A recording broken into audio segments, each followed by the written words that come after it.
یہاں تک کہ جتنے مسائل آپ نے سنے ان کا تعلق احرام سے تھا، اور احرام کے بعد اب مکہ مکرمہ میں داخل ہونے کے کچھ ایک مسائل ہیں، اور ان میں سے ایک یہ ہے کہ مکہ مکرمہ میں داخلے کے وقت غسل کرنا مسنون ہے۔ اگر کوئی شخص آسانی سے مکہ مکرمہ میں داخلے سے پہلے جدہ میں یا کسی اور مقام پر غسل کر سکے تو یہ چیز سنت سے ثابت ہے۔ حضرت عبداللہ ابن عمر رضی اللہ عنہما مکہ مکرمہ میں داخلے سے پہلے غسل کرتے تھے، اور یہ کہتے تھے کہ حضور اقدس صلی اللہ علیہ وسلم جب مکہ مکرمہ تشریف لاتے تھے تو غسل فرماتے تھے، اور اسی طرح مکہ مکرمہ میں تلبیہ پڑھتے ہوئے اور پورے ادب اور تعظیم سے اور اس شہر کے احترام کو دل میں رکھتے ہوئے جانا چاہیے۔ اور اس کی وجہ یہ ہے کہ اللہ نے اس شہر کو بڑی عزت اور بڑا شرف دیا ہے، اور اس کی عزت قدیم سے چلی آتی ہے، اور مدعا ایک جگہ ہوتی تھی بیت اللہ کے، اور وہاں قریب میں قبرستان تھا، اس کے درمیان دعا مانگنے کی۔ اور حضرت عمر رضی اللہ عنہ نے اپنے زمانے میں اسے کافی اونچا کرا دیا تھا تاکہ بیت اللہ پر آنے والے کی نظر پڑے، لیکن اب تو نقشہ ہی بدل گیا ہے۔ اس لیے جس طرف سے بھی گاڑی والے چاہتے ہیں داخل ہوتے ہیں، شہر کے متعدد راستے ہیں، اور وہ جو مکہ مکرمہ کے متعلق تھا کہ کس بات سے داخل ہو اور کہاں پہ کیا دعا مانگے، اب وہ بات نہیں رہی، اور وجہ اس کی وہاں کی جغرافیائی تبدیلیاں ہیں، اور حکومت وقت کے وہ پلان ہیں جو انہوں نے وہاں پر مختلف عمارات کھڑی کر دی ہیں۔ اس کے بعد مسجد حرام میں داخلہ ہے، اور مسجد حرام میں داخلے کا مطلب یہ ہے کہ ایک تو ہے بیت اللہ اور ایک اس کے گرد مسجد ہے۔ یہ مسجد حرام کہلاتی ہے، اس کا نام مسجد حرام ہے، اور تمام وہ آداب جو دنیا کی دیگر مساجد میں ہیں اس مسجد میں بھی ہیں، بلکہ ساری مساجد سے بڑھ کر ہیں۔ اس لیے جس طرح ہم لوگ اپنے محلے کی یا اپنے ملک کی کسی بھی مسجد میں جاتے ہیں تو جو چیزیں وہاں منع ہیں اس سے کچھ زیادہ ہی یہاں منع ہیں، اور بیت اللہ اس کی وجہ ہے۔ تو ادب اور احترام سے داخل ہو، جوتے ایک طرف کو رکھ دینے چاہیے، اور اگر ممکن ہو تو ایک لفافہ تھیلا ساتھ رکھ لینا چاہیے اور اپنے جوتے اس میں ڈال کر مسجد حرام کے اندر کسی بھی جگہ پر اپنی سہولت سے رکھ لینے چاہیے۔ یہ کوئی شرعی مسئلہ نہیں ہے، اس کا تعلق صرف انتظام سے ہے کہ آدمی اگر اپنے پاس ایک تھیلا رکھا ہوا ہو، کوئی لفافہ ہو، اس میں اپنے جوتے ڈال لے اور مسجد حرام میں اندر جا کر جتنے بھی دروازے نام لکھے ہوئے ہیں کوئی نام اچھی طرح یاد کر کے ادھر ادھر دیکھ لے کہ اس کی نشانیاں کیا ہیں اور پھر جوتے وہاں رکھ دے، کیونکہ جوتے وہاں گم ہو جاتے ہیں اور کچھ پتہ نہیں چلتا، اور بعض اوقات کئی جوڑے خریدنے پڑتے ہیں اور انسان اس ادھیڑ بن میں لگا رہتا ہے کہ جاؤں گا تو جوتے بھی ہوں گے یا نہیں۔ اس لیے اس کا آسان طریقہ یہ ہے کہ جوتے ایک لفافے میں تھیلے میں ڈال کے اپنی سہولت سے جگہ متعین کر کے کہیں رکھ دیے جائیں۔ مکہ مکرمہ میں داخل ہونے کے بعد شہر میں مسجد حرام میں جتنی جلدی ہو سکے حاضر ہونا مستحب ہے، لیکن اس کا مطلب یہ نہیں ہے کہ شور مچ جائے اور آدمی اپنے جذبات اور اللہ کے ساتھ تعلق اور محبت کے غلبے کی وجہ سے دوسروں کے لیے پریشانی پیدا کرے۔ بڑے اطمینان سے مکہ مکرمہ میں اپنی رہائش کی جگہ دیکھیے، جائیے، اور کھانا کھانا ہے تو کھانا کھا لیں، سونا ہے تو سو لیں، اور نیند ہے، یہ چیزیں ہیں ضروری، سب پوری کر کے اس وقت خدا کے گھر میں جائیں جب اور کوئی تقاضا ایسا نہ رہے تاکہ اب آپ سکون سے اللہ کی عبادت کر سکیں۔ بعض اوقات نا تجربہ کاری کی وجہ سے، ناسمجھی کی وجہ سے، محبت کے غلبے اور اللہ کے گھر کی زیارت اس کے غلبے کی وجہ سے لوگ اپنا سامان جہاں ٹھہرنا ہوتا ہے ایک طرح سے پھینک کے فوراً وضو کر کے مسجد میں چلے جاتے ہیں، لیکن تھوڑی دیر کے بعد طواف میں ہی بھوک لگ رہی ہے، نیند آ رہی ہے، اور جب طواف پورا ہوتا ہے تو پریشانی ہوتی ہے کہ اب صحیح کروں یا جا کے سو جاؤں۔ تو اس سے بہتر ہے کہ انسان اپنے جذبات پہ تھوڑا سا قابو رکھے اور پورے اطمینان کے ساتھ کھانے پینے سے، نیند سے، سامان رکھ کے، سب کاموں سے فارغ ہو کے اطمینان کے ساتھ جائے۔ اگرچہ اس میں کچھ گھنٹے بھی لگ جائیں تو بھی کوئی مکروہ نہیں ہے، کوئی کراہت نہیں۔ بیت اللہ میں حاضری کے لیے دن اور رات سب برابر ہیں، اور مسجد حرام میں داخل ہوتے ہوئے اور باہر نکلتے ہوئے وہی دعائیں مانگنی چاہیے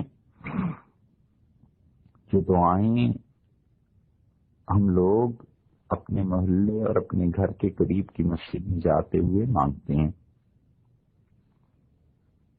اور بیت الحرام، مسجد حرام میں جب داخل ہوں تو ایک مسئلہ یہ ہے کہ آپ کی نگاہ تھوڑی ہی دیر میں دروازے سے داخل ہونے کے بعد جب آپ دالان کو کراس کر لیں گے اور سیڑھیاں اتریں گے تو سیڑھیاں اترنے کے بعد بیت اللہ پر نظر پڑے گی، اور بیت اللہ پر جب نظر پڑے تو 3 مرتبہ اللہ اکبر، لا الہ الا اللہ یہ کہنا چاہیے۔ بیت اللہ پر جب نظر پڑے تو چند ایک کام کرنے کے ہیں، اور ان میں سے پہلا کام یہ ہے کہ اللہ اکبر لا الہ الا اللہ یہ 3 مرتبہ پڑھنا چاہیے، اور دوسرا کام یہ ہے کہ بیت اللہ کو دیکھ کر اس وقت ہاتھ اٹھا کر دعا مانگنی چاہیے۔ یہ جو ہاتھ اٹھانے ہیں اس گھر کی تعظیم کے لیے نہیں بلکہ دعا مانگنے کے لیے۔ اس مسئلے کو یاد رکھیے گا کہ آدمی جب کبھی عزت اور احترام کی چیز کو دیکھتا ہے، کوئی بڑی چیز، تو جذبات کی شدت کی وجہ سے اس چیز کی تعظیم، اس کی عزت، اس کی عظمت اور بزرگی کے اظہار کے لیے ہاتھ اٹھا دیتا ہے۔ تو بیت اللہ کو دیکھ کر ہاتھ اٹھانے چاہیے یا نہیں؟ اور یہ جو عرض کیا ہے کہ ہاتھ اٹھانے چاہیے، اس کے خلاف بھی فقہا نے لکھا ہے۔ مخدوم محمد ہاشم رحمت اللہ علیہ تھے ٹھٹھا سندھ کے، اور بہت بڑے فقیہ تھے۔ حضرت اقدس شاہ ولی اللہ رحمت اللہ علیہ کے ہم عصر تھے، اور شاہ صاحب رحمت اللہ علیہ دہلی میں تھے، اور خواجہ یہ جو مخدوم محمد ہاشم صاحب رحمت اللہ علیہ تھے یہ ٹھٹھا میں تھے۔ اور اس زمانے میں دونوں نے حدیث کا علم حرمین شریفین سے حاصل کیا تھا۔ حضرت شاہ ولی اللہ رحمت اللہ علیہ بھی حدیث پڑھنے مدینہ منورہ گئے تھے، اور مخدوم محمد ہاشم جو تھے ٹھٹھا سندھ کے، یہ بھی مدینہ منورہ حاصل ہوئے تھے اور حدیث پڑھی تھی۔ بدقسمتی سے جہاں ہم لوگوں نے پورے دین کو بھلا دیا ہے، اس کے ساتھ ساتھ اس وراثت کو بھی بھول گئے ہیں جو ہمارے آباء و اجداد تھے مسلمان تھے، کہ انہیں علم کے ساتھ کتنا تعلق تھا۔ مخدوم ہاشم رحمت اللہ علیہ نے ایک کتاب لکھی ہے حیات القلوب، اور اس میں وہ کہتے ہیں کہ بیت اللہ کو دیکھ کے ہاتھ نہ اٹھائیں، بلکہ وہ تو کہتے ہیں کہ رفع یدین درین وقت مکروہ است، اس وقت ہاتھ اٹھانا یہ مکروہ ہے۔ اور نقل کیا ہے انہوں نے اس کو امام ابو حنیفہ رحمۃ اللہ علیہ سے، امام محمد سے اور امام ابو یوسف سے، اور حوالہ دیا ہے کہ امام طحاوی رحمۃ اللہ علیہ نے ان تینوں سے، یعنی ابو حنیفہ، ابو یوسف اور محمد رحمہ اللہ، ان تینوں سے امام طحاوی رحمۃ اللہ علیہ نے ذکر کیا ہے کہ چونکہ یہ ثابت نہیں ہے کہ رسول اللہ صلی اللہ علیہ وسلم نے ہاتھ اٹھائے ہوں، اس لیے ہاتھ نہ اٹھائے جائیں۔ اور حضرت جابر رضی اللہ عنہ یہودیوں کی حرکت اسے قرار دیتے تھے، اور اسی وجہ سے علامہ سروجی رحمت اللہ علیہ نے ہدایہ کی شرح میں لکھا ہے کہ ہمارا مذہب حنفی فقہا کا یہ ہے کہ بیت اللہ کو دیکھ کے ہاتھ نہ اٹھائے جائیں۔ اور فصل المجہود میں بھی یہی تحقیق لکھی ہے۔ یہ تو ساری چیز ہے جو مخدوم ہاشم رحمت اللہ علیہ نے لکھی ہے۔ ممکن ہے کوئی ان چیزوں کو پڑھے تو اسے اس فتوے سے اختلاف ہو کہ بیت اللہ کو دیکھ کے دعا مانگنے کے لیے ہاتھ اٹھانے چاہیے۔ تو مخدوم محمد ہاشم اور مولانا خلیل احمد صاحب رحمۃ اللہ علیہ نے بذل المجہود دعا مانگنے کے لیے ہاتھ اٹھانا،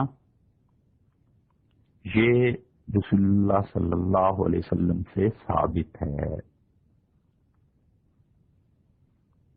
اور وہ کہتے ہیں کہ رسول اللہ صلی اللہ علیہ وسلم سے یہ ثابت ہے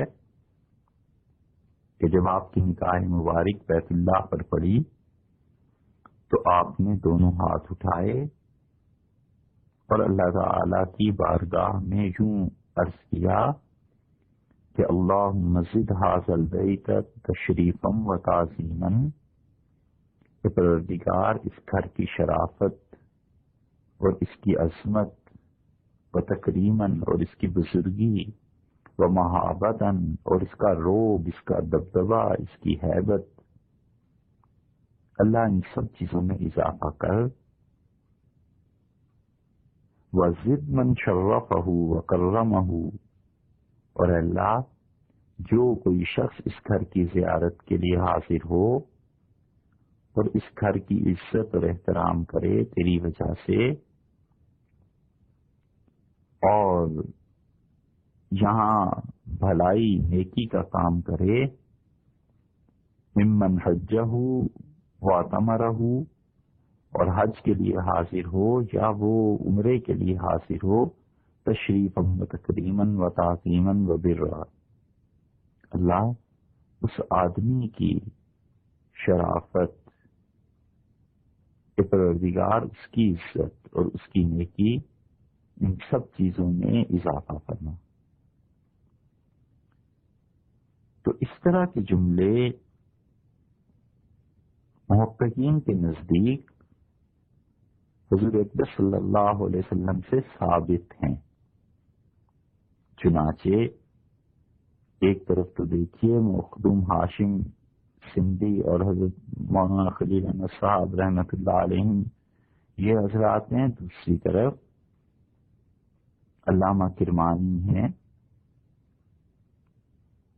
بصری ہیں، اور فتح القدیر میں علامہ ابن حمام حنفی اور ملا علی قاری حنفی رحمہ اللہ، ان سب حضرات نے ہاتھ اٹھانے کو دعا کے لیے مستحب لکھا ہے۔ اور اس سے بھی اوپر چلے جائیں تو امام شافعی اور امام احمد رحمۃ اللہ علیہ کا مسلک یہ ہے،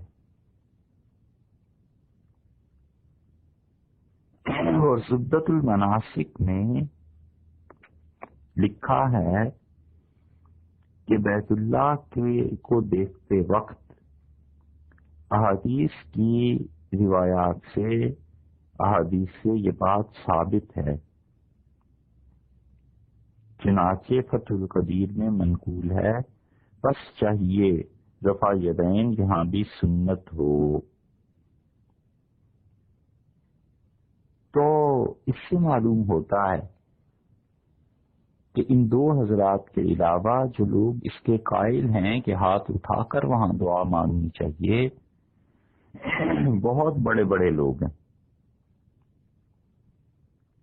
ہم نے انہی کے قول کو ترجیح دی ہے۔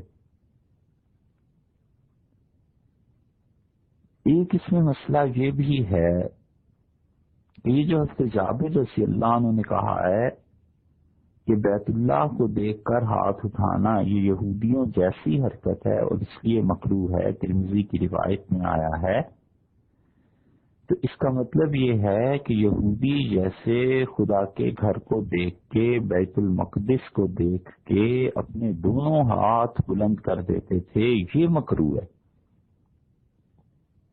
یہ مطلب نہیں ہے کہ حضرت جابر رضی اللہ عنہ نے دعا مانگنے کے لیے ہاتھ اٹھانے کو مکروہ قرار دیا ہو، بلکہ مطلقاً صرف گھر کی زیارت اور رویت پہ ہاتھ اٹھانا یہ منع کیا ہے۔ اور چونکہ یہ فعل یہودیوں کے مشابہ ہے، اس لیے منع کیا ہے کہ یہودیوں جیسی حرکت خدا کے گھر کے ساتھ نہ ہو۔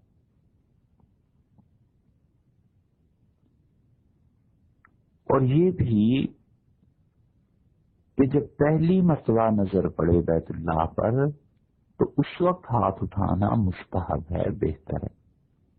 یہ نہیں ہے کہ ہر مرتبہ ہی ہاتھ اٹھا کے دعا مانگے، بس پہلی مرتبہ ہاتھ اٹھا کے دعا مانگ لی جائے۔ اور یہ جو محققین کہتے ہیں کہ مکروہ ہے، تو اس کا مطلب یہ بھی ہو سکتا ہے کہ ہر وقت ایسے کرنا مکروہ ہے۔ امام نووی رحمۃ اللہ علیہ نے اس بات کی تصریح کی ہے کہ ایسے وقت میں ہاتھ اٹھا کر دعا مانگنی چاہیے۔ اور امام نووی رحمۃ اللہ علیہ بہت بڑے آدمی تھے، لوگوں نے ان کا نام کم سنا ہے، اس لیے کہ لوگوں کو علم سے تعلق نہیں۔ امام نووی رحمۃ اللہ علیہ ابو زکریا کنیت تھی ان کی، اور اللہ نے بہت علم دیا تھا،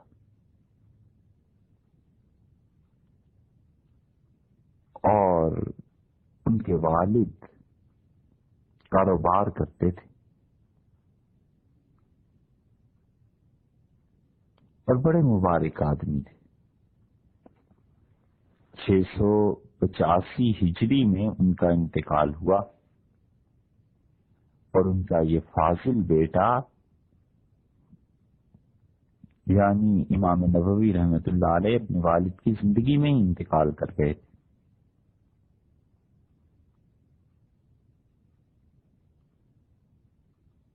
جب کل ان کی عمر 7 برس کی تھی، امام نووی رحمۃ اللہ علیہ کی تو لیلۃ القدر اللہ نے انہیں دکھائی، اور جب یہ 10 سال کے تھے تو ان کے والد نے انہیں دکان پہ بٹھا دیا اپنے معاشی حالات کی وجہ سے۔ گاہک آتے تھے اور بجائے اس کے کہ یہ بچہ خرید و فروخت کی چیزوں کو دیکھتا پڑھتا رہتا تھا۔ مراکش کے ایک بزرگ تھے یاسین بن یوسف، اپنے زمانے کے اکابر اولیاء اللہ میں سے تھے، اور جب امام نووی رحمۃ اللہ علیہ 10 برس کے ہی تھے تو یہ ایک دن ان کی دکان کے سامنے سے گزرے، یاسین بن یوسف مراکشی رحمۃ اللہ علیہ، اور انہوں نے دیکھا گلی محلے میں بچے کھیل رہے ہیں، اور اس کو امام نووی رحمۃ اللہ علیہ کو اٹھانے کی کوشش کر رہے ہیں دکان سے، تو وہ نووی جو تھے وہ بچوں سے تنگ آ کے رو رہے ہیں اور کہتے ہیں مت لے جاؤ کھیل کے لیے، پڑھنا ہے۔ تو یہ جو تھے شیخ یاسین بن یوسف رحمۃ اللہ علیہ اس تماشے کو دیکھتے رہے کہ بچے کھیل رہے ہیں، ایک بچے کو بلا رہے ہیں، وہ رو رہا ہے اور کہتا ہے مجھے پڑھنا۔ تو انہوں نے ان کے والد کو بلایا اور انہوں نے کہا اس بچے کو دکان سے اٹھاؤ، اور مجھے اللہ سے امید ہے کہ یہ اپنے زمانے کا سب سے بڑا آدمی بنے گا اور سب سے زیادہ متقی اور پرہیزگار، اور اس جیسا علم اس کے زمانے میں اللہ کسی اور کو نہیں دے گا۔ تو ان کی ظاہری شکل و صورت دیکھ کر ان کے والد نے کہا کہ آپ نجومی ہیں؟ انہوں نے کہا نہیں، میں نجومی نہیں ہوں، لیکن اللہ نے مجھ سے یہ کہا ہے کہ اس بچے کا مقام یہ نہیں ہے۔ اور اب تاریخ بتاتی ہے آج 800 سال کے بعد بھی امام نووی رحمۃ اللہ علیہ کو جاننے والے جانتے ہیں کہ شیخ یاسین بن یوسف رحمۃ اللہ علیہ نے جو کچھ کہا تھا اللہ ہی نے ان سے کہا ہوگا، تو جھوٹ بولنے والے آدمی نہیں تھے۔ تو امام نووی رحمۃ اللہ علیہ کہتے تھے میرے والد نے مجھے اٹھایا وہاں سے اور میں نے بالغ ہونے سے پہلے پہلے پورا قرآن پاک اس کی تفسیر سمیت پڑھ لیا تھا۔ ایسے لوگ تھے۔ امام نووی رحمۃ اللہ علیہ کی عمر کل 46 برس ہوئی اور 649 ہجری میں وہ دمشق تشریف لائے اور دمشق میں انہوں نے پڑھا اور ان کے شاگرد رشید جو ہیں ابن العطار رحمۃ اللہ علیہ، انہوں نے امام نووی کی یعنی اپنے استاد اپنے شیخ کی زندگی پہ لکھا ہے۔ تحفۃ الطالبین دیکھیے، امام سخاوی کو دیکھیے، البدایہ والنہایہ کو دیکھیے، ابن کثیر کی رحمہ اللہ، ان سب لوگوں نے لکھا ہے۔ اور اگر آپ دمشق کی تاریخ اس زمانے کی اٹھا کر دیکھیں تو آپ کو اندازہ ہوگا کہ دمشق اس وقت کتنا بڑا مرکز تھا اہل علم کا۔ ابن عساکر جو ہیں انہوں نے دمشق کی تاریخ لکھی ہے اور اب وہ چھپی ہے کچھ عرصہ پہلے، اور پہلے تو بہت مشکل تھی، 6 جلدیں کسی زمانے میں اس کی ملتی تھی اور پڑھتے تھے، اور بڑی تمنا تھی کہ خدا بندہ یہ تاریخ ابن عساکر کی چھپ جائے، اور اب الحمدللہ چھپی ہے، کوئی 40-45 جلدیں ہیں اس کی۔ لیکن کمال کی چیز ہے، مورخ ابن عساکر نے دمشق پہ جو کچھ لکھا ہے 40-45 جلدوں میں، اس سے پتہ چلتا ہے کہ دمشق کسی زمانے میں کیا تھا۔ امام نووی رحمۃ اللہ علیہ وہاں ٹھہرے اور امام نووی رحمۃ اللہ علیہ نے وہاں رہ کے علم کو حاصل کیا اور وہیں سے یہ حج کو گئے تھے اور حضور اکبر صلی اللہ علیہ وسلم کے روضہ مبارک پہ بھی حاضری دی تھی، اور خود فرماتے تھے کہ ہم 1.5 ماہ کے قریب وہاں رہے مدینہ منورہ میں۔ اور ابن عطار نے لکھا ہے کہ میں نے ان کے والد سے ان کی زندگی پوچھی تو انہوں نے کہا جب میں اپنے بیٹے کو لے کے حج پہ گیا تھا تو اسے بخار ہو گیا اور عرفات کے میدان تک بھی وہ بخار نہیں اترا، لیکن اتنے شدید بخار میں اس بچے نے کبھی اف تک نہیں کی، حتیٰ کہ مناسک پورے ہوئے حج کے، اور پھر جب دمشق ہم پہنچے ہیں تو اللہ نے اس پہ علم کی بارش برسا دی۔ اور ایسے ہی ہوا کرتا ہے کہ جس انسان کا تعلق اللہ کے ساتھ ہوتا ہے، اللہ تعالی امتحانات میں سے ڈالتا ہے، لیکن اس امتحان کے بعد جو کرم نوازیاں ہوتی ہیں وہ بھی کچھ کم نہیں ہوتی۔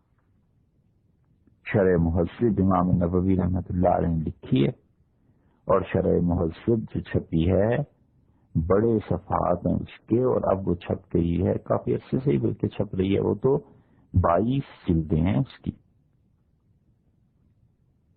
اسی وجہ سے امام نووی رحمۃ اللہ علیہ نے شرح مہذب کے مقدمے میں بڑے بڑے لوگوں کے اقوال نقل کیے ہیں۔ حضرت علی رضی اللہ عنہ کا قول غالباً حضرت علی رضی اللہ عنہ کا انہوں نے نقل کیا ہے کہ انہوں نے کہا کہ عالم جب علم حاصل کر لے تو وہ نفلی روزے اور نفلی نماز پڑھنے والے آدمی سے بہتر ہو جاتا ہے۔ اور حضرت ابو ذر اور حضرت ابو ہریرہ رضی اللہ عنہما کی بات نقل کی ہے کہ حضرت ابو ہریرہ اور حضرت ابو ذر رضی اللہ عنہ کہتے تھے کہ علم کا ایک باب جو ہم کسی کو سکھا دیں ہمارے نزدیک 1000 نفل پڑھنے سے بہتر ہے۔ جو علم کا ایک باب ہم سکھا دیں نہیں، ہاں اب یاد آ گیا. حضرت ابو ہریرہ اور حضرت ابو ذر غفاری رضی اللہ عنہ کہتے ہیں کہ علم کا ایک باب جو ہم سیکھ لیں ہمارے نزدیک 1000 نفل سے بہتر ہے. یہ جو آپ حج کے مسائل سن رہے ہیں، اور پھر حضرت ابو ذر اور حضرت ابو ہریرہ رضی اللہ عنہ فرماتے تھے کہ ایک مسئلہ علم کا جو ہم کسی کو سکھا دیں، چاہے لوگ اس پہ عمل کریں اور چاہے نہ کریں، یہ ہمارے نزدیک 100 نفل پڑھنے سے بہتر ہے. اور ہم نے رسول اللہ صلی اللہ علیہ وسلم سے سنا، اور آپ نے فرمایا کہ جب کسی آدمی پہ موت آ جائے اور وہ علم کو حاصل کر رہا ہو تو پھر شہید ہے. اس لیے یہ جو علم آپ حاصل کرتے ہیں، مسائل کو سنتے ہیں، اور اللہ توفیق دے تو اس پہ عمل اگر سیکھ لیں تو بھی وہ تو 1000 رکعت سے بہتر. اور سکھا دیں آپ کسی کو تو وہ عمل کرے یا نہ کرے، 100 رکعتوں سے بہتر ہے. اور یہ حدیث سے امام نبوی رحمۃ اللہ علیہ نے ثابت کیا.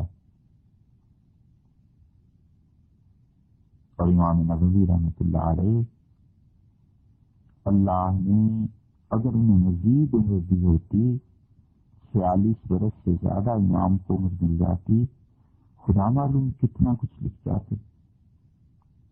اس تھوڑی عمر میں بھی یہ حال ہوا. اور امام نبوی رحمۃ اللہ علیہ کا حال یہ تھا کہ ان کے بعد آنے والے یہ سبکی وغیرہ جو ہیں رحمۃ اللہ علیہ، اگرچہ اپنے مقام کے بڑے لوگ تھے، لیکن جو دمشق میں جس مسجد میں امام نبوی رحمۃ اللہ علیہ رہا کرتے تھے، اس مسجد کے ایک ایک چپے پہ انہوں نے نماز پڑھی. صبح کی نماز پڑھتے تھے، پھر 4 انگلیوں کی جگہ چھوڑ کے ایک بالش کی پھر نماز پڑھتے تھے، پھر پڑھتے تھے. کسی نے کہا حضرت یہ کر کیا رہے ہیں؟ اس مسجد کے چپے چپے پہ نماز پڑھ رہے ہیں.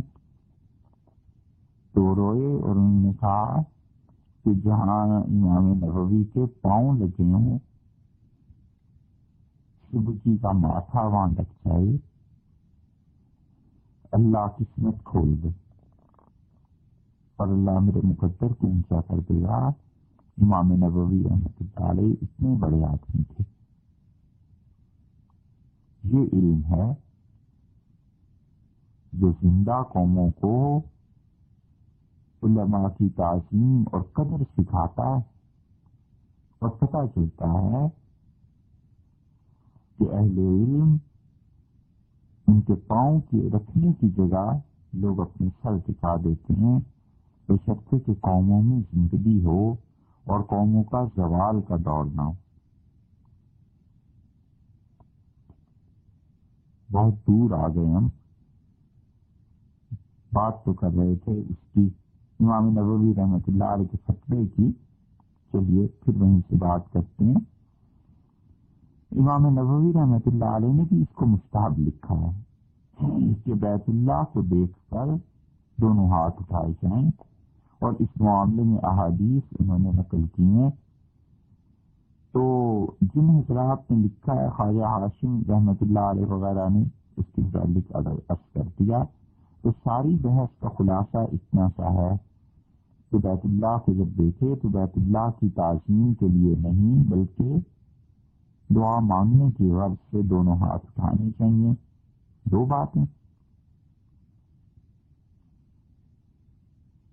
ایک تو یہ کہ اللہ اکبر لا الہ الا اللہ 3 مرتبہ پڑھے، دوسری دعا، تیسری یہ کہ دعا میں مانگے کیا.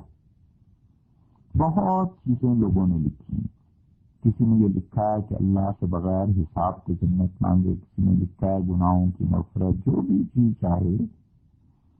لیکن اس میں 2 باتیں ہیں. ایک بات تو یہ ہے کہ جو کچھ اپنی طبیعت چاہے اس کو مانگے، جو کچھ اپنے ذہن میں آئے اللہ کے ساتھ تعلق کی وجہ سے اللہ سے مانگے، اور مالک پر اعتماد، اس کے کرم پہ بھروسہ کر کے مانگے. اگر ہنڈیا کا نمک کم ہو گیا ہے اس سے بھی اللہ سے مانگ لے، اور جوتے کا تسمہ کم ہو گیا ہے تو اس سے بھی مانگ لے. اس لیے کہ دینا تو اللہ ہی نے ہے. اس کے گھر میں کھڑا ہو کے بھی مانگے اور اس سے باہر بھی جہاں بھی یہ مانگنے والے بدلتے رہتے ہیں، فقیر اور بھکاری. دینے والا آقا تو ایک ہی ہے نا، اور جگہیں بدلتی رہتی ہیں. اپنا گھر، مسجد، بیت اللہ، مکہ مکرمہ، مدینہ منورہ، جگہیں بدلتی رہتی ہیں، لیکن دینے والا ہاتھ تو ایک ہی کرم اور فضل کا مالک ہے، اور وہ اللہ. تو ایک بات تو یہ ہے. اور دوسری بات وہ ہے جو امام ابو حنیفہ رحمۃ اللہ علیہ ارشاد فرماتے تھے. امام صاحب رحمۃ اللہ علیہ فرماتے تھے، میں سوچتا رہا، بیت اللہ میں پہلی مرتبہ حاضری ہو رہی تھی کہ اللہ سے کیا مانگوں، تو پھر میرے دل میں یہ بات آئی کہ میں اللہ سے یہ مانگ لیتا ہوں. اور پھر میں نے اللہ سے مانگا کہ پروردگار میں جب بھی دعا مانگا کروں مجھے رد نہ فرمائے، میری دعا کو قبول کر لیا جائے. یہ ہزارہا دعاؤں سے ایک اچھی دعا امام صاحب رحمۃ اللہ علیہ نے مانگ لی. تو یہ بھی چیز ہے کہ اللہ تعالیٰ سے یہ دعا مانگ لے کہ خدا بندہ جب بھی تجھے پکاروں کہ میری اس پکار کا جواب مرحمت فرما، عنایت فرما. میں اگرچہ اس قابل نہیں ہوں، مگر تیری عزت، تیرا شرف، تیرا کرم اور تیرا فضل بہت بڑی چیز ہے، اور تیری رحمت کا ایک چھینٹا اور اس کا 1000واں حصہ اس ساری دنیا کے گناہ معاف کرانے کو کافی. اور تیرے دسترخوان پہ بیٹھے اور تو ساری دنیا اس کو دے دے تو بھی وہ اتنی بھی کمی نہ ہوئی جتنا سوئی کوئی سمندر میں ڈال کے نکال دے. تو اس کے کرم پہ بھروسہ کر کے مانگنا چاہیے، اس یقین کے ساتھ کہ جو مانگا ہے وہ مہربانی کریں گے اور دے دیں. اسی طرح چوتھی بات یہ خیال کرنی چاہیے کہ کھڑے ہو کے دعا مانگنا مستحب ہے. بعض اوقات آدمی تھک جاتا ہے سفر سے، ان چیزوں سے، تو بیت اللہ کی سیڑھیوں پہ بیٹھ کے مانگنے لگتا ہے. اگر مانگنے میں جی اس طرح لگ رہا ہے تو ٹھیک ہے، لیکن مسئلہ یہ ہے کہ کھڑے ہو کر مانگنا یہ مستحب ہے. اب اس کے بعد طواف کرنا ہے. تو اگر نماز جنازہ ہے تو پہلے وہ پڑھ لی جائے. سنت موقدہ ہے، جیسے ظہر ہے، فرض کیجیے آپ داخل ہوئے اور ظہر کی 4 رکعتیں پہلی سنت موقدہ ہیں وہ پڑھنی چاہیے. صبح کی نماز سے پہلے داخل ہوئے اور فرض فجر کے پڑھنے ہیں، ان سے پہلے 2 رکعتیں پڑھنی ہیں تو پہلے وہ پڑھ لینی چاہیے. عشاء میں وتر رہ گئے تھے، پہلے وہ پڑھنے چاہیے. یہ ساری نمازیں جو سنت موقدہ اور فرض کفایہ تینوں قسم کی ہیں، یہ پہلے پڑھی جائیں اور ان سے فارغ ہونے کے بعد طواف کیا جائے.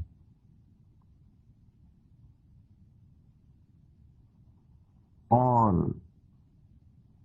اسی طرح اگر کسی بھی وجہ سے فوراً طواف کا ارادہ نہ ہو، کچھ دوستوں نے آنا ہے، کوئی جگہ متعین ہے، ان کے آنے میں ابھی کچھ وقت باقی ہے یا کوئی بھی وجہ اور ہو سکتی ہے، تو پھر تحیت المسجد وہاں پڑھ لینی چاہیے.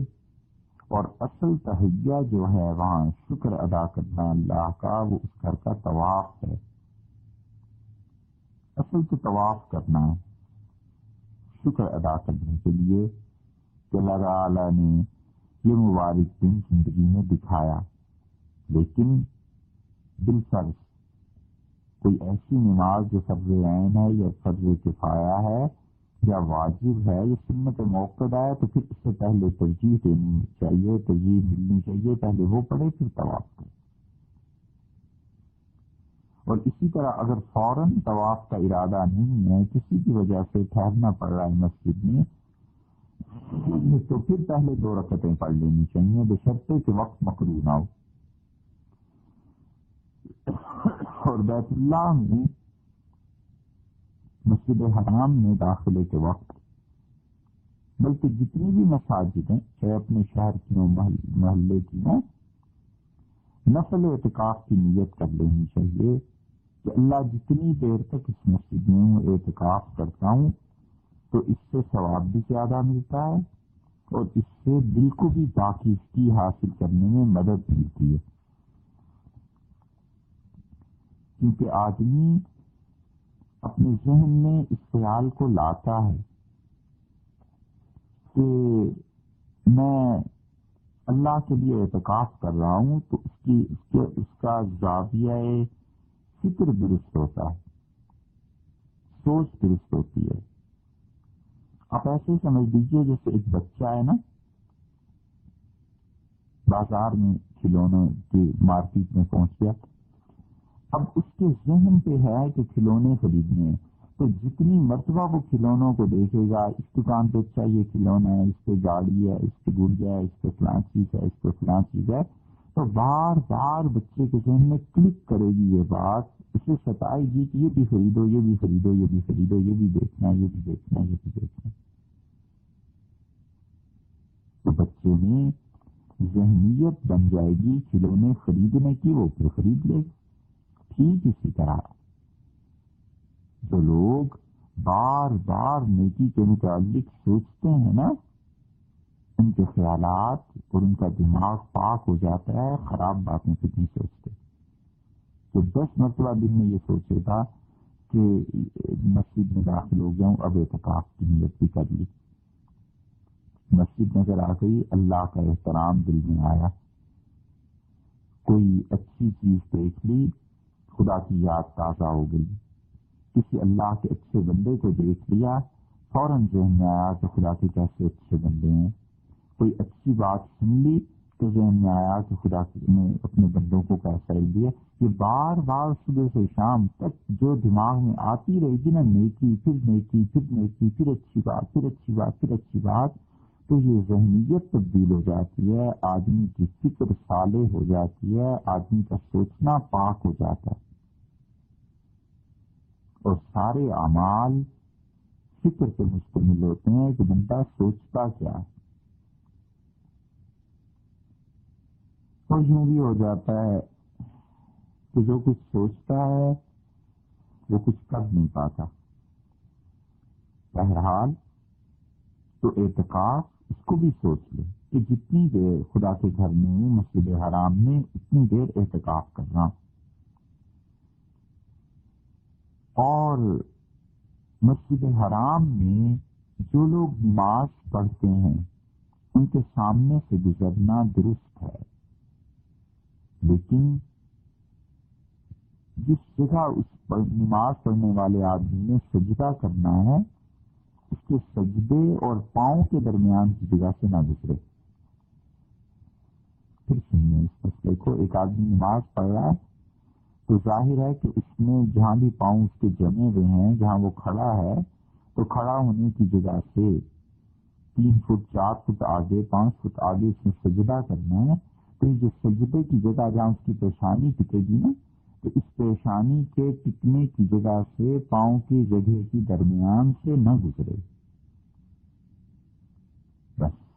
باقی اس کے آگے سے گزرنا جائز ہے، وہاں اتنی احتیاط نہیں ہو سکتی. مسجد حرام میں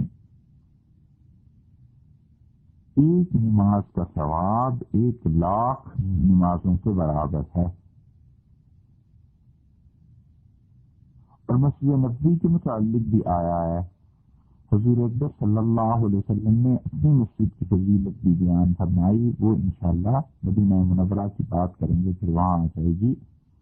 لیکن یاد رکھیے کہ یہ جو 1,00,000 رکعتوں کا ثواب ہے یہ صرف مردوں کے لیے ہے، عورتوں کے لیے نہیں. عورت کے لیے سب سے اچھی نماز وہ ہے جو اپنے گھر میں پڑھے. حتیٰ کہ رسول اللہ صلی اللہ علیہ وسلم نے خواتین کو اتنی بڑی خوشخبری کی بات سنائی کہ آپ نے فرمایا کہ تم میری مسجد میں نماز پڑھتی ہو مسجد نبوی میں، اس سے تمہاری نماز اچھی ہوا ہے جو تم اپنے گھر میں پڑھو۔ تو تمام امت کی عورتیں جو اپنے گھروں میں نمازیں پڑھتی ہیں ان کو جتنا ثواب ملتا ہے وہ مسجد نبوی کے ثواب سے زیادہ ہر نماز میں ملتا ہے۔ یہ کوئی معمولی بات نہیں ہے۔ مرد تو کبھی گیا کئی سالوں میں اور کبھی کبھی عمر میں ایک بار جانا ہوتا ہے اور وہاں جا کے نماز پڑھتا ہے اور وہاں سے لاکھ کا ثواب ملتا ہے۔ خواتین تو روز 5 نمازیں اپنے گھر میں پڑھتی ہیں، اور رسول اللہ صلی اللہ علیہ وسلم نے ان سے فرمایا تھا کہ من مسجدی ھذا، میری اس مسجد سے وہ نماز تمہاری بہتر ہے جو تم اپنے گھر میں پڑھتی ہے۔ ہاں، تعلیم کے لیے جائے مسجد، علم سیکھنے کے لیے، بشرطے کہ مساجد میں تعلیم دی جاتی ہو، اور بیت اللہ میں جائے طواف کرنے کے لیے، نماز اپنے گھر پہ پڑھیے وہاں ٹھیک۔ 1 لاکھ نمازیں، اور دوسری بات یہ سمجھ لینی چاہیے کہ جو 1 لاکھ ہے یہ فرض نماز کے ساتھ ہے۔ نفل پہ فقہا کا اختلاف ہے، اور نفل اپنے گھر میں ہی پڑھنا افضل ہے۔ نفل نماز وہاں حرمین شریفین میں بھی اگر گھر کے قریب ہو 2-3 منٹ سامنے بس روڈ کراس کر کے ہوٹل پہ ہی پہنچنا ہے تو وہاں بھی اپنے گھر میں پڑھنا افضل ہے۔ لیکن اب ہمارے دور میں اس مسئلے پر ایسے عمل کرنا چاہیے کہ فرض نماز تو 1 لاکھ اس کا ثواب ملے گا، نفل سنتیں جو نماز کے بعد پڑھنی ہے وہ بھی یہیں پڑھ لی جائیں، کیونکہ رش بہت زیادہ ہوتا ہے، اور بغیر کسی ضرورت کے فرض اور سنت موقعہ کے درمیان وقفہ کرنا مکروہ ہے۔ فرض نماز کے بعد جو سنتیں پڑھنی ہیں جیسے ظہر کے بعد، مغرب کے بعد، عشاء کے بعد، ان تینوں نمازوں میں فرض نماز کے بعد 2 رکعتیں سنت کی ہیں نا، یہ سنت موقعہ ہے نا، تو فرض نماز اور اس کے درمیان میں وقفہ کرنا بغیر وجہ کے یہ مکروہ ہے۔ نماز کے مسائل میں بھی آ جائے گا کہ جو آج کل ہمارے ہاں لوگوں نے ایک نیا طریقہ شروع کر لیا نا، فرض نماز کے بعد بیٹھ کے 33 مرتبہ سبحان اللہ الحمدللہ اور اللہ اکبر پڑھا اور پھر اٹھ کے وہ سنت موقعہ پڑھتے ہیں۔ یاد رکھیے یہ مکروہ ہے، گناہ کی بات ہے، نماز مکروہ ہوتی ہے، ناپسندیدہ فعل ہے، چھوڑ دینا چاہیے اس کو۔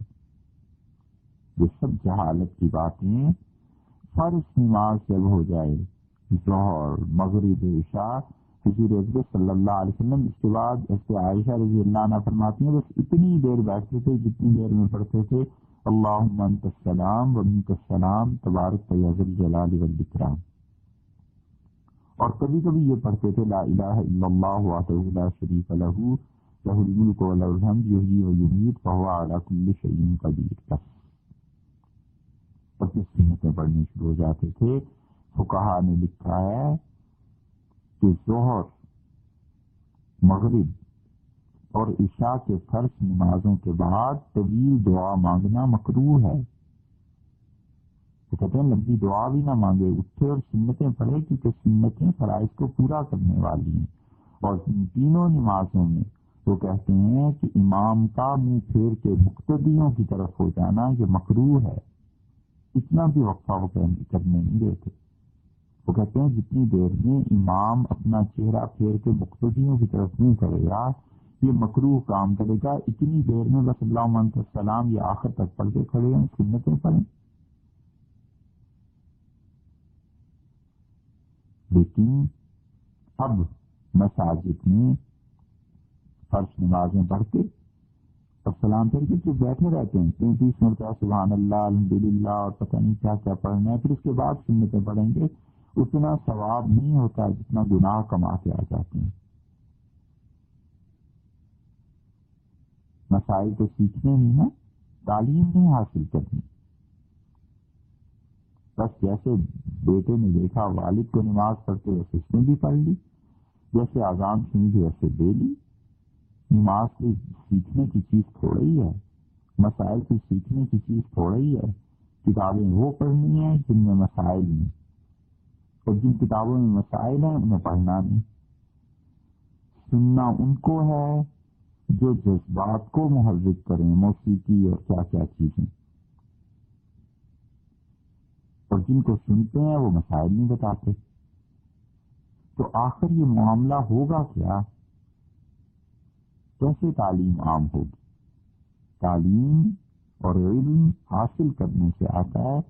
اس لیے حرمین شریفین میں بھی فرض نماز پڑھنے کے بعد اگر سنت موقدہ پڑھنی ہے، ظہر مغرب اور عشاء کی نماز میں 2 رکعتیں 4 فرض کے بعد پڑھتے ہیں نا، مغرب میں 3 فرض کے بعد، بس سے پھر اٹھ کے پڑھ لینی چاہیے. حرمین شریفین میں گھر نہ جائے وہیں پہ پڑھ لے، کیونکہ آج کل بڑے مسائل وہاں پیدا ہو گئے ہیں، بہت رش ہوتا ہے. تو نوافل اس پہ اتنا ثواب حرمین شریفین میں نہیں جتنا فرض پہ ہے، اور فرض پہ بھی 1 لاکھ کا ثواب مردوں کے لیے ہے، عورتوں کے لیے نہیں.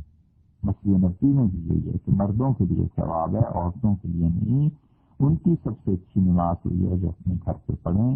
ہاں تعلیم کے لیے، بیت اللہ میں طواف کے لیے، مسجد نبوی میں حضور اکرم صلی اللہ علیہ وسلم کی خدمت عالیہ میں سلام پیش کرنے کے لیے یہ آنا چاہیے. بیت اللہ کے اندر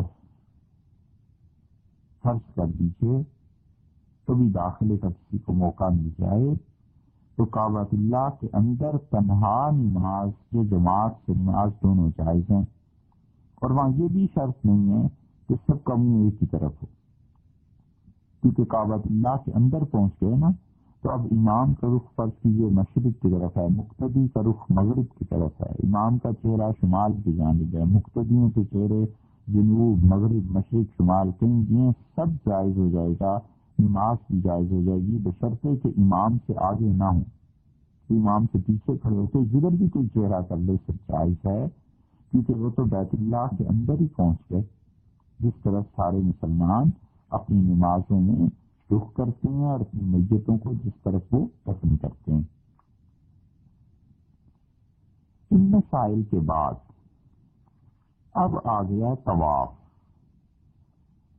آپ نے حج کے مسائل سن لیے، احرام باندھ لیا، خدا کے گھر میں چلے گئے، خدا کے شہر میں داخل ہو گئے. اب آ گیا طواف، اور طواف کی 7 قسمیں ہیں. طواف کی پہلی قسم یہ ہے کہ طواف قدوم کہلاتا ہے. طواف قدوم جب آنے میں جو طواف ہوتا ہے، سب سے پہلے جب آپ پہنچیں تو اب جو طواف آپ کر رہے ہیں یہ طواف قدوم ہے. سب سے پہلا طواف، جو پہلا طواف طواف قدوم کہلاتا ہے، اور اسی طواف تحیہ بھی کہتے ہیں، طواف اللقاء بھی کہتے ہیں، طواف الورود بھی کہتے ہیں. یہ مختلف الفاظ ہیں جو مختلف کتابوں میں لکھے گئے ہیں، اور ان سب کا مقصد یہ ہے کہ جو آنے والا ہے خدا کے گھر میں حاضری دینے والا، وہ سب سے پہلا جو طواف کرے گا یہ ہے طواف قدوم. اور یہ اس آدمی کے لیے سنت ہے جو حرم سے باہر سے کہیں سے آ رہا ہے، مکہ مکرمہ اور قرب و جوار میں نہیں رہتا، اور بھی اس نیت سے رہا ہے کہ وہ قران کرنا چاہتا ہے، حج کرنا چاہتا ہے.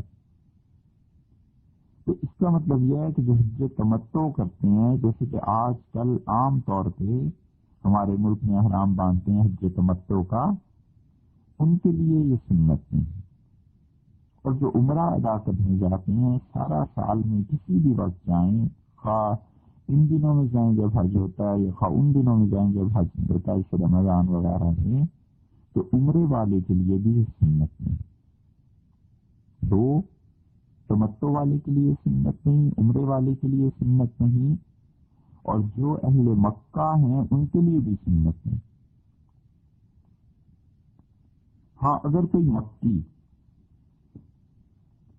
قران کا احرام باندھ کر آئے کہیں اور سے اور حج کرے، کہیں باہر سے آیا، تو پھر اس وقت مسنون ہوگا، وگرنہ نہیں۔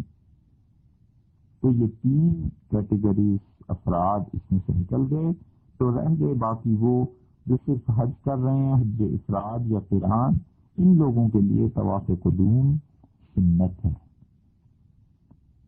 اسی لیے حج قران جو کریں گے وہ دو طواف کریں گے، ایک طواف تو اس کا طواف قدوم جو کہلاتا ہے، اور ایک طواف وہ کریں گے طواف عمرے کا۔ تمتع والے کے لیے صرف ایک ہی طواف ہے جو عمرے کا کرے گا، اور عمرے والے کے لیے بھی صرف ایک ہی طواف ہے جو اس کے اپنے عمرے کا ہے، طواف قدوم ان کے لیے نہیں ہے۔ دوسرا طواف 7 قسم کے اصلی ہیں، تو دوسری قسم کا طواف طواف زیارت ہے، اور طواف زیارت جو ہے یہ حج کا رکن ہے، اس کے علاوہ حج پورا نہیں ہوگا۔ 10 ذی الحج کی صبح سے لے کر 12ویں ذی الحج کی شام تک کرنا ضروری ہے۔ 10 ذی الحج کی صبح سے لے کے 12 ذی الحج کی مغرب سورج کے ڈوبنے سے پہلے اس کا پورا ہونا ضروری ہے، اور اس میں رمل ہوگا۔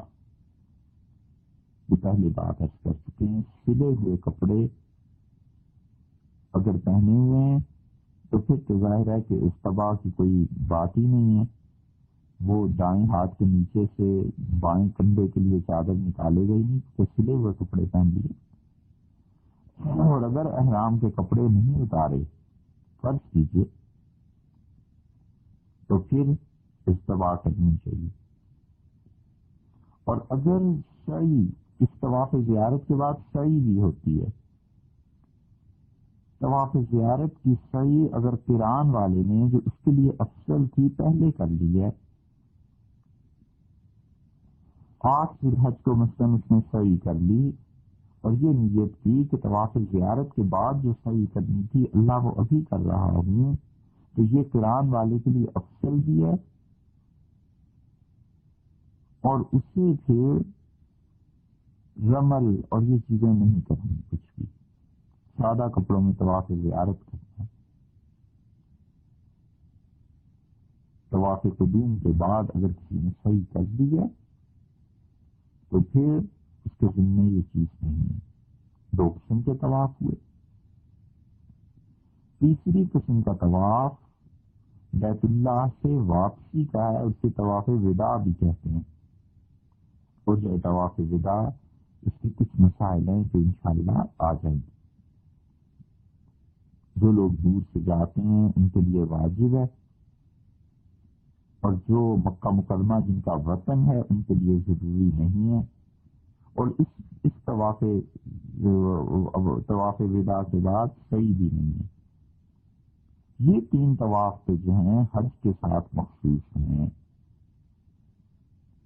چوتھا طواف عمرے کا ہے، یہ عمرے میں رکن اور فرض ہے۔ عمرے کا جو طواف ہے یہ فرض ہے،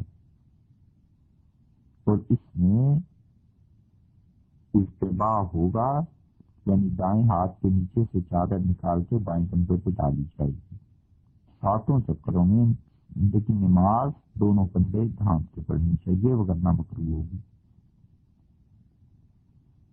اور 5ویں قسم کا طواف ہوا ہے جو کوئی نظر مان لے، اور 6ٹھی قسم کا طواف وہ ہے جو نفل طواف ہے، اور 7ویں قسم کا طواف وہ ہے جو مسجد حرام میں داخل ہونے والے کے لیے ہے، لیکن کوئی بھی دوسرا طواف کر لیا جائے تو اس کے قائم مقام ہو جائے گا۔ یہ وہی ہے طواف تحیہ یا طواف القدوم جس کا پہلے عرض کیا تھا، کچھ مسائل میں اگرچہ اختلاف ہے، لیکن بہرحال یہ 7 قسم کے طواف ہیں۔ اور طواف کے مسائل اب اس کے بعد شروع ہوتے ہیں انشاءاللہ، آئندہ نشست میں صرف طواف کی بات کریں گے۔ اب آپ نے احرام بھی باندھ دیا، مکہ مکرمہ پہنچے، پھر خدا کے گھر میں بھی داخل ہو گئے، نیت بھی کر لی حج یا عمرے کی، اور اب طواف شروع ہوا۔ انشاءاللہ اس کے مسائل اگلی نشست میں بیان کریں گے۔ السلام علیکم ورحمۃ اللہ۔